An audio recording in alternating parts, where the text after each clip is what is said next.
Assalamualaikum dan hai semua. Tahu tak, menulis huruf hijaiyah ni sebenarnya sangat mudah dan seronok kalau kita tahu caranya.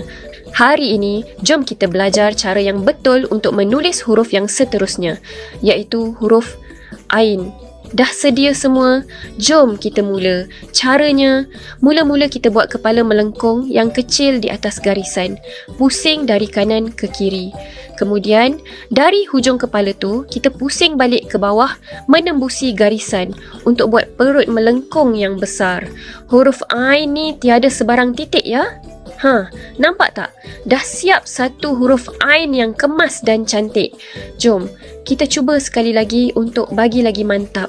Ingat ya kawan-kawan, kita buat bulan sabit kecil dulu di atas garisan. Kemudian sambung buat bulan sabit besar di bawah garisan. Tarik perlahan-lahan dan siap. Mudah sangat kan huruf Ain ni?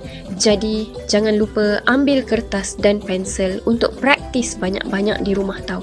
Kalau korang rasa video ni bermanfaat, jangan lupa tekan butang like, share dan subscribe channel Pai TV.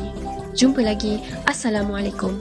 Hai semua, sokong channel kami dengan tekan butang like, share dan subscribe. Jumpa lagi. Assalamualaikum.